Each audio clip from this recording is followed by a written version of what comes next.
The Bear Essentials podcast gives older bears a place to gather for real talk regarding topics and issues that they can relate to.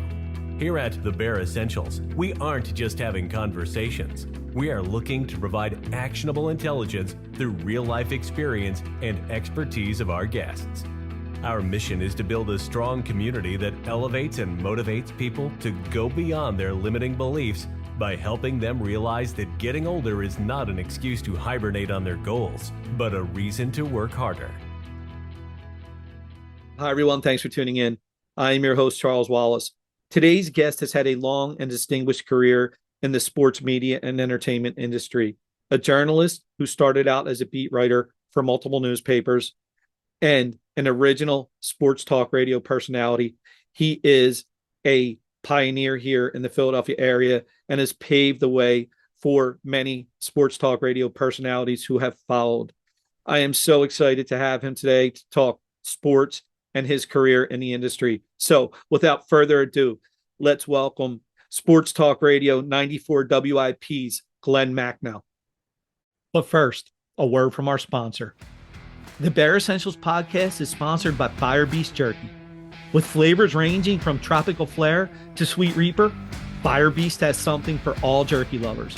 And with over 30 years of experience making small batch, big flavor jerky, Fire Beast is sure to deliver quality, affordable jerky directly to your doorstep anywhere in America.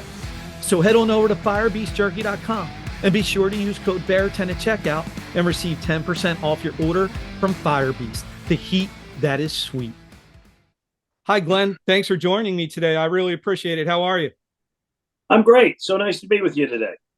Yeah, Glen, thanks. I appreciate it. I've been a fan for a long time. I've listened to you throughout the years on sports radio, and, you know, it's always been a pleasure. I love the insights you bring, and, you know, for the most part, it's usually always a positive experience for me when I'm listening to your broadcast. So thank you. I'll settle for usually. That's okay. Yeah, well, more the guest, not you. That's fine, Charles. I appreciate it. So, Glen, for my audience who may not be familiar with you, can you just give a little bit of a background on yourself?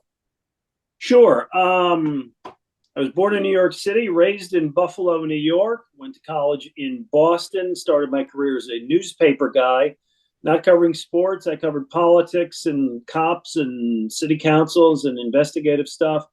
I went from Fort Lauderdale, Florida to Detroit. I came to the Philadelphia Inquirer in 1980, the very end of 1986. I worked as a sports business writer at the Inquirer for 7 years. And then as WIP began to grow and hire newspaper guys, first with Angelo and then Angelo Cataldi, Al Morgani followed. Then it was Mike Missinelli. And then the opportunity came up. So in December 1993, I moved to Sports Talk Radio, and that's what I've been doing ever since. Yeah, I'll continue. I write books. I make and sell beer and keep myself busy. Yeah, awesome, Glen. I mean, you're definitely a staple. Obviously, a lot of folks that watch my show, they know I'm from the Philadelphia area. And you are definitely a staple in this area, and we're lucky to have you. I'm glad you made your way here. So really grateful for that. Glen, I wanted to talk about. I thought it was interesting. One of the big reasons I want to have you on. Obviously, I'm a little older myself. You and I may be around the same age, but I wanted to kind of talk about how things have changed so much, right? From going from print, with the technology. Sports talk radio, things like that. Could you kind of talk us through that evolution as someone who actually lived it? Sure. I figured I was going to be a newspaper guy forever. And when I joined the Inquirer, God, the paper was great. It was winning Pulitzer Prizes year after year. The resources were amazing. I used to do these special projects that would give me a month to work on an investigative piece. The paper was fat. I mean, it was great. I thought I'd do that my whole life. But I began to see in the 1980s that newspapers were in some bit of trouble. That obviously got worse when the internet came about and people started getting used to free content. When other advertising sources came around and people would put their personal ads on Craigslist instead of the newspaper, Movies movie theaters stopped advertising the paper. It got tough in the newspaper business. Sports talk radio was a sudden thing. WIP was the second station in the country. So when I joined there, it was still a baby, and it was fun, and it was growing, and we were figuring it out, making mistakes, but loving it. Again, I've been privileged to do that for 29 years and still am, but know that in the last few years, things have really changed. The advent of social media has changed everything. And now people want it in a tweet, people want it on an Instagram, and you better say it in 200 characters or less. And that's been a real change too. Yeah, I would agree with you. It's almost like this, we're instant gratification society. And I think that's even how we consume our information when it comes to sports or whatnot. Now, from a writer's perspective, how much of an adjustment was that for you? Someone who really had to dig deep and do that. Was that a big change to be able to condense it all? The tougher part was talking for 4 hours a day.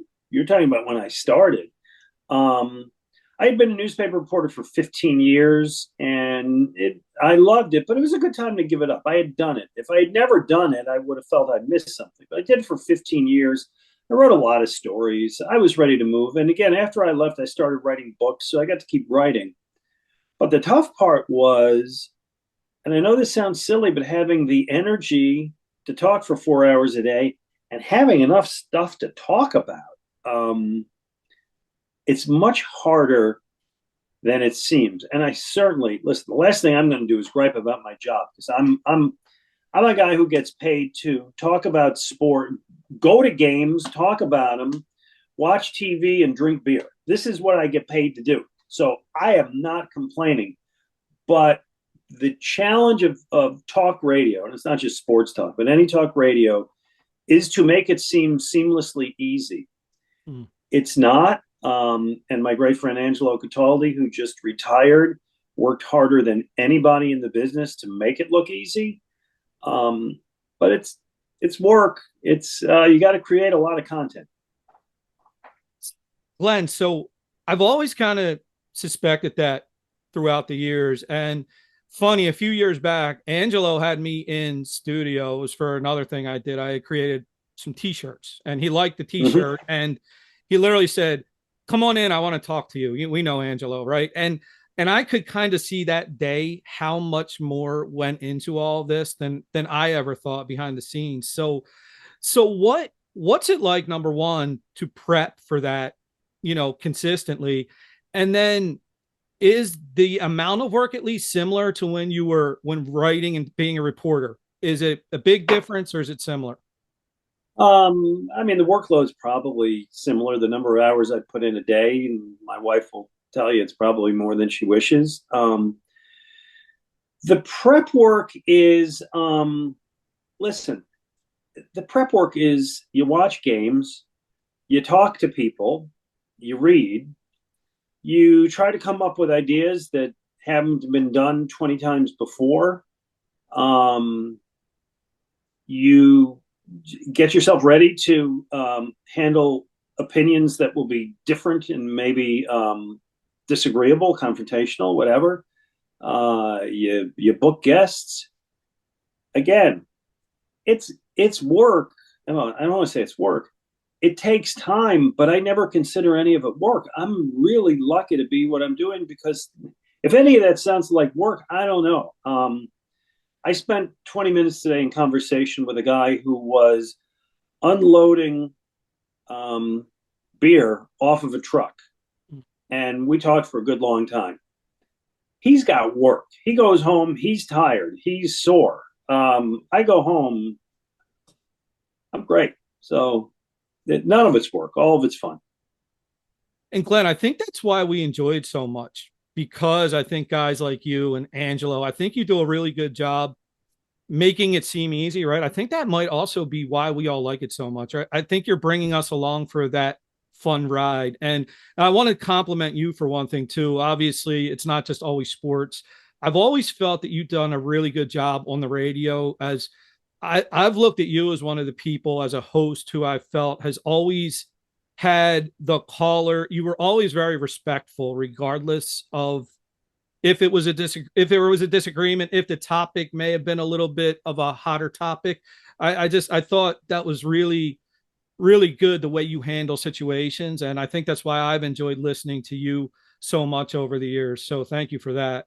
Well, it's nice of you to say. And I mean, my thought on that is if they're taking the time and effort to call me, even if they're calling me to tell me I'm a numbskull, they're listening to me and they think enough of me to tell me I'm a numbskull, as opposed to just saying that guy's an idiot and turning off the station. At least they're charged up enough to do it. So unless somebody gets really nasty, personal, well beyond the bounds, I will. Yeah, I try not to hang up on people or be rude to people. And by the way, I had to learn that when I first came on the air, and I wasn't used to the nature of the business. And somebody would call me up to say, "You idiot, you don't know anything," and so on. I would be very offended, and I would hit the button to hang up on them. And in part, working with Jody McDonald, who's a terrific co-host, he kind of taught me to respect people, even when they disagreed with me. So I didn't know that immediately, but I think I learned that over time. And that's wise advice from Jody for any aspect or any job we do. I mean, I am unfortunately, I'm ashamed to admit it. I had to learn that myself in jobs that I've done. It wasn't always that way. I've always liked to maybe not fly off the handle, but I'd be quick to get confrontational. And I've learned as I've gotten older that that's not the best way to handle things. So that's yeah, you got to mellow with age, right? Mm-hmm. Absolutely. So you mentioned Jody. That was actually going to be my next question. You've had the opportunity over the years to work with some really interesting and amazing co-hosts. I want you to talk about that a little bit, about some of your co-hosts and, some of the guests that you guys have had on together. Sure. I mean, I'm lucky. I've worked with some terrific partners who have carried me at times. I mean, if you want to start at the beginning, yeah, Jody would be the first one. And when I got paired with Jody, Jody was enjoying working solo. He was used to working solo. WIP at the time decided it wanted to. This was December '93, which is when I moved to the station. The program director decided that he liked shows with two hosts. He thought that was better. And Jody, I think, was doing 3 hours, and he wanted to move it to 4 hours. 4 hours is a long time to ask somebody to work solo on the radio. And so he put me with Jody, and I know initially Jody was skeptical. I mean, he didn't know me. We had met a couple times, and it took us a while to develop chemistry. But I learned a lot from Jody. I learned from Jody how to handle callers, as we said. I learned from Jody that if you have a self-deprecating sense of humor on the radio, people will appreciate that. Jody's great because Jody's a smart guy who is smart enough to make fun of himself. If that makes any sense. So that was a great thing I learned from him. You know what else I learned from Jody? I learned from Jody that you're always on even when you're not on. Because before I had this job, I mean, nobody knew me. I was a newspaper guy, and people don't really know those guys, most of them. And I realized with Jody how nice he was to people off the air, what a gracious person he was. And I don't want to say that I was ingracious or an SOB, but I learned that when you're that person on the radio, on TV, anytime you go anywhere, people have the opportunity to see what you're really like. And so show your best side. So all those things I learned from Jody. Jody's an amazing guy because he's got this retentive mind. I mean, his basis of sports knowledge is astounding. He can tell you that third line left winger for the LA Kings, and everything like that. But he can also be very entertaining. So that was that. The one I'll talk about next is my good friend Ray Didinger. And Ray and I had the opportunity to spend 21 years working together on the radio.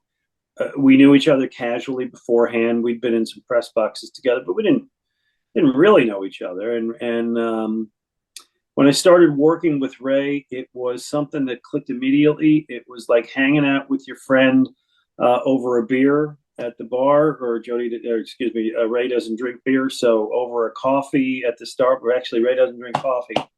Over a Diet Coke at the at the Wawa, whatever. That's but just I felt like Ray and I developed a friendship and chemistry that it never felt like we were doing work. It always felt like you were sitting down for a few hours to hang out with your best friend. And so we are lucky enough that translated to the radio and people enjoyed listening to it. Yeah. So can I ask you one question about Ray? Is his prep as legendary and as involved as we hear? Anything you hear about Ray is true. Like, people never believe it. Like, come on, he has to have a cell phone. No, he doesn't have a cell phone. Come on, he must type things in a computer. No, he really writes them on yellow legal pads. I took a picture when Ray and I did a show together last week before the Super Bowl, and Ray had in front of him 4 yellow legal pads and 3 magazines and a bunch of newspaper clippings that he had, cut out with the scissors. It's so old school, but it's just so, so beautiful.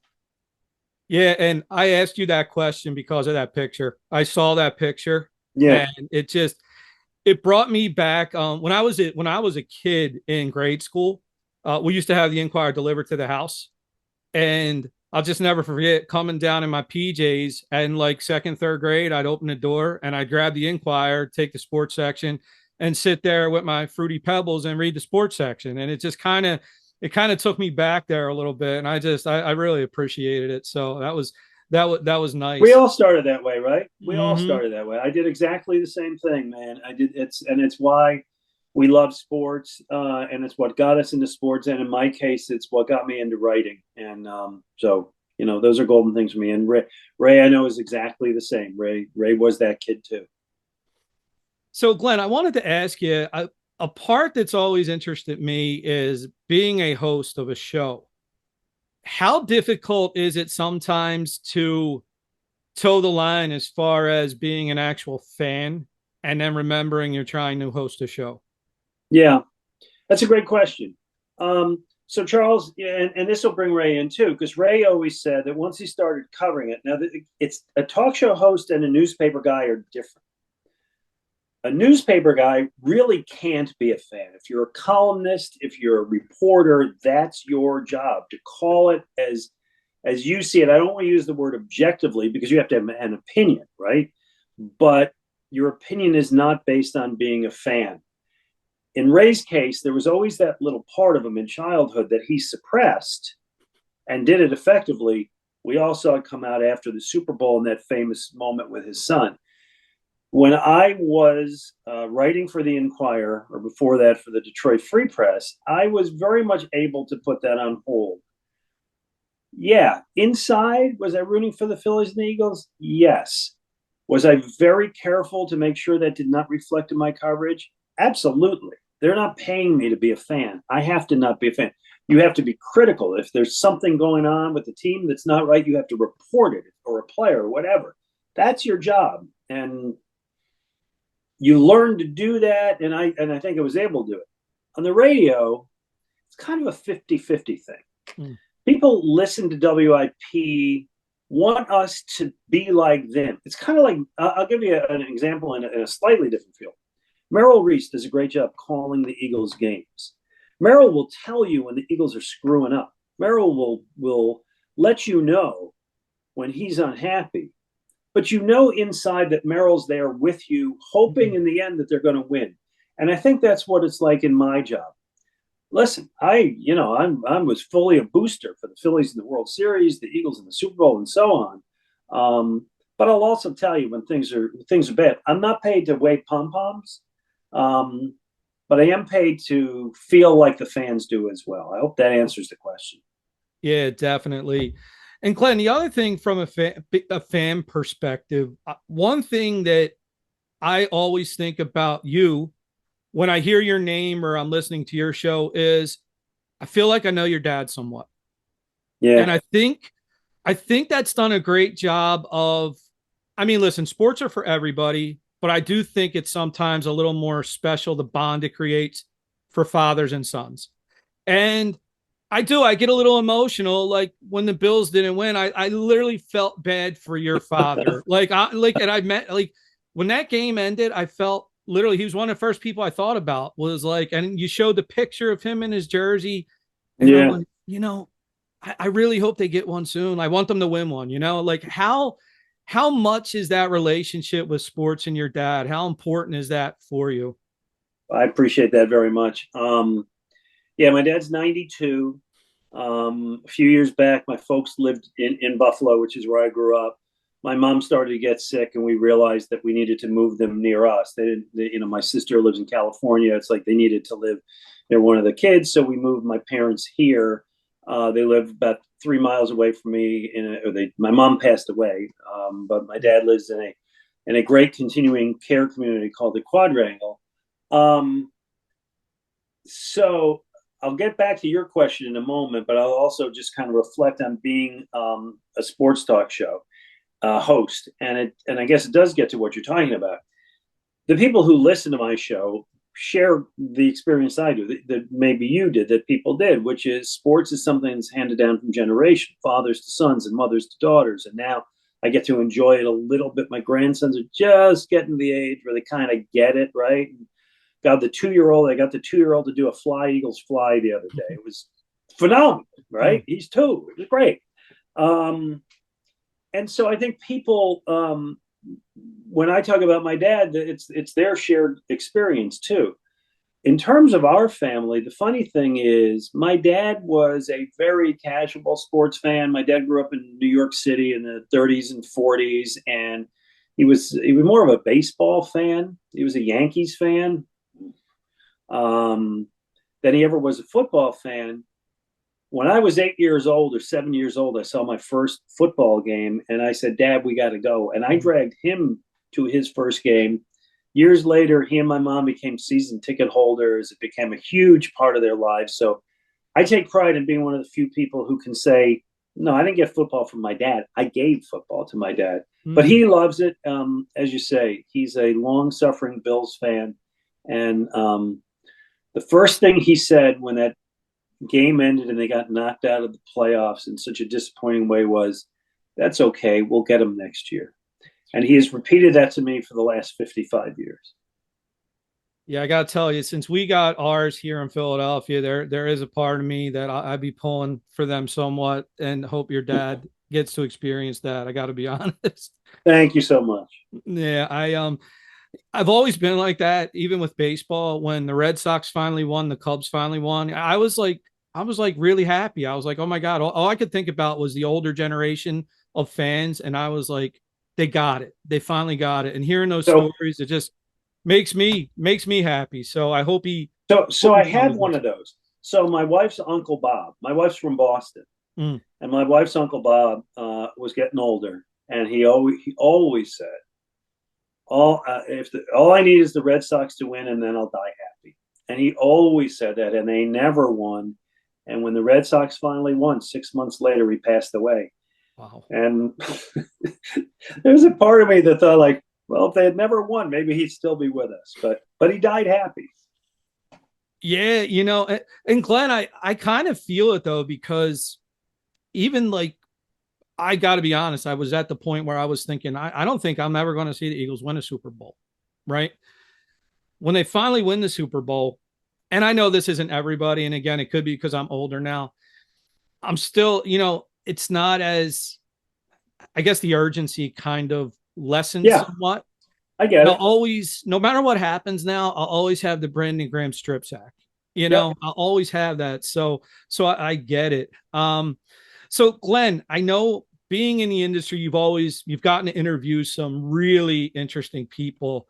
Not to put you on the spot, if you had to pick one person, who would you say most interesting interview you've had? I don't know that it's an interview, but I'll tell you that my favorite person is in terms of media. My favorite sports personality is Charles Barkley, and it might be an easy one to pick, but let me give you a couple of Charles Barkley stories, both true. Neither on the radio. And I've had him on the radio, but both my stories are outside the radio, but it tells you what a great guy he is. I live in Havertown. There used to be a restaurant near me on Lancaster Avenue called Al E. Gators, which was kind of like a TGI Fridays kind of place. And when my kids were really young, we would take our kids there, and it was good for them. But they also had a bar on one end of it. And one day, one evening, we were there, my wife and I and our two little kids, and Charles is in the bar with his wife and a friend or two, just being by himself, enjoying himself. And there was a woman who was having a birthday party for like maybe an 8-year-old boy and his buddies. And they were over at a table, all these little boys, getting excited. And she goes over to the bar and very politely says, "Charles, I'm sorry to bother you. I know you're with your family, but it's my little boy's birthday. And if you could just come over and wish him happy birthday, it would so make his night and his year." And so Charles goes, "Oh, where is he?" And he gets real loud and performative and goes over there like, "Who's the birthday boy?" and starts talking and puts on one of those little pointy party hats, and he's giving the kid noogies. And I'm telling you, Charles, this is true. 20 minutes later, he is sitting at that table with all those little boys joking around, and his poor wife is over at the bar like, right? But it's just like, what a great guy he was. And here's the other one. What year was it? It was the year that the NCAA basketball championships were in Atlanta. I don't remember what year it is. Like maybe 10 years ago. And it was over, and we're flying home, and I get to the airport, and Charles happens to be flying to Philadelphia, so he just happens to be at the same gate as me. And I said hello, and that was about it. And he's with Jim Gray, the broadcaster, and having some sort of argument about something, some debate about something in the final game. And a woman just walks over, middle-aged woman, and I think she wants his autograph. And he turns around and says, "What's your name?" And she goes, "I'm, Becky from Omaha." And he says, "Well, Becky from Omaha, Jim Gray says that the Duke University got screwed in the final game by the referees. I don't think so. What do you think?" And she goes, I agree with you, Charles. And he goes, "Aha, see, Jim, she agrees." And he's loud. And because he's Charles Barkley, people are coming over. And he starts basically being the MC or the host for the whole crowd. He's going like, "What's your name?" "I'm Charles from Swarthmore." "Well, Charles from Swarthmore, what do you think?" And by the way, Jim Gray wanted no part of this and kind of went over and sat by himself. And meanwhile, Charles is engaging all these people who for the rest of their lives will remember the time they were in the Atlanta airport with Charles Barkley. That's what makes him my favorite guy. Charles Barkley, Bernie Parent, Charlie Manuel. That's the top of the list for me. And I have to share this with you because you said his name, Bernie Parent. Love him. Greatest. I'm a kid working in a sporting goods store called Dennery Sporting Goods. It's on Kensington Ave under the L. Still don't know why, Glenn. Guy comes in, getting close to closing. He needs to pick up hockey sticks. Has the accent. And I think this Bernie Parent. I finally go to the side. I'm like, "You Bernie Parent." Glenn, he looks around. He goes, "Shh, I'm running late." And he hands me a $20 bill. That's it. Classic. That was it. I check him out. He leaves. And I find out years later, my uncle is like really good friends and they golf together. So one time we're at a wedding and I got to kind of share that story back. And I don't know if he remembered it totally or not, but I never forget it. It stuck out to me. But yeah, it's just amazing what meeting some of your idols and what you see, it's just. And listen, I've seen situations where though meeting your hero can be a big disappointment. I've seen it happen with some of the people I've covered and how they treat people. But a guy like Bernie Parent, and I gave you the Charles story, and Charlie Manuel's another, will always be gracious and just make that person's day. Yeah, it sure did. For multiple reasons. Now I can tell people I met Bernie, and he also, as a kid, $20 was $20, right, Glenn? Yeah. They went a long way back then. Covered more than those sticks, right? Yeah, right. So Glenn, the other thing outside of sports radio, I want to ask you, I'm lucky. I get to talk to a lot of authors on the show. And they all seem to have this one thing about, hey, writing a book is really, really difficult. I wanted to ask your experience. How do you feel about that? The most fun I can have. I love it. Listen, I love talking for a living. I do, but I love writing. It's funny because I was talking to Angelo Cataldi about this. Angelo just retired from WIP. I went in to pay my respects and pay tribute on the air, and ended up talking to him off the air about what he plans to do. And he wants to write his memoirs. And he and I agreed, because he and I worked at the Inquirer. We worked together. We wrote stories together. Some people may feel that way. To me, there's nothing more fun than writing. I love the process. I love the process of organizing it. I love the process of rewriting. I love the process of putting a sentence on paper, well, not on paper anymore, on my computer, and then making it better and making it shine. I respect those people who say it's hard, because it's not easy, but the hard is what makes it great. The hard is what makes it fun. If it was easy, it wouldn't be fun. I'm stealing a line from Bull Durham there, by the way, which he said about baseball. If it was the hard part is the fun, and that's how I feel about writing.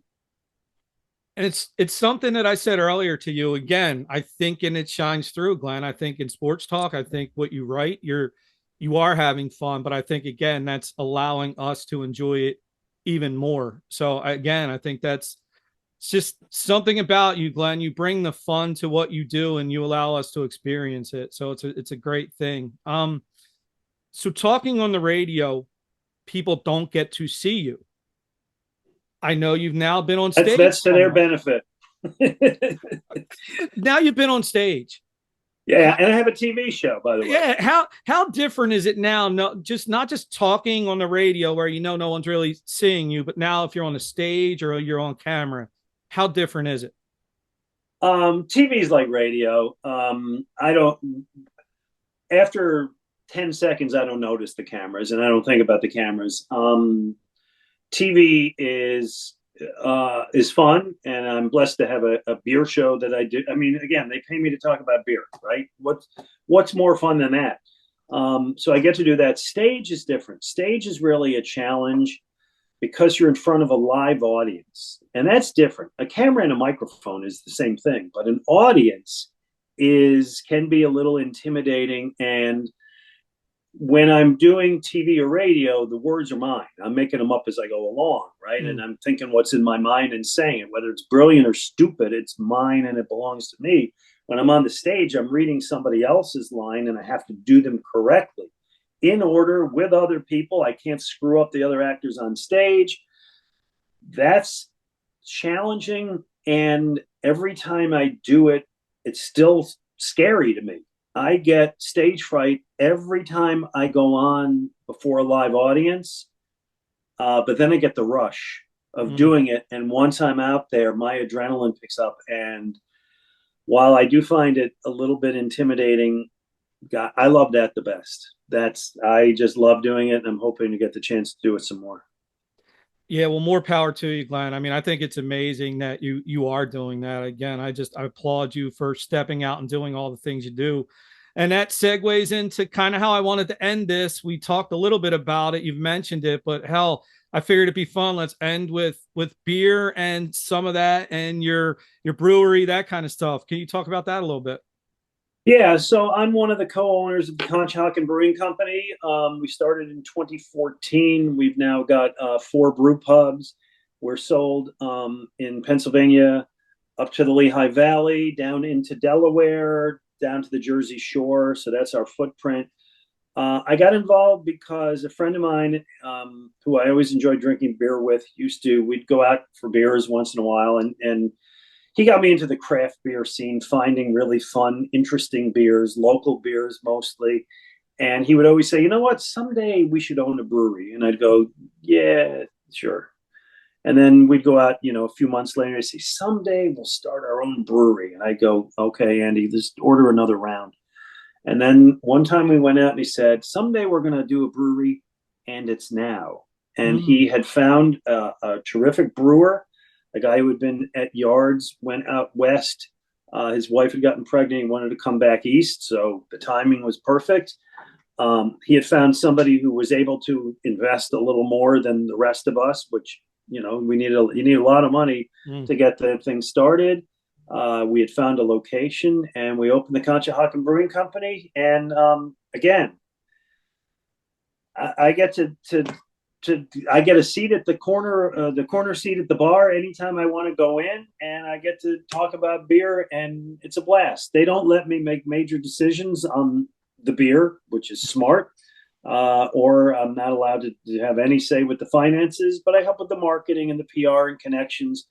I put together a couple of deals where we did a beer with Mark Zumoff, and then we just did a Maryland Mike beer during the football season for charity. And I think I am hopeful we're going to be doing a similar thing during the baseball season. And I mean, what can be more fun than this? So I love it. I've always liked good beer, and so my involvement with beer is just a blast.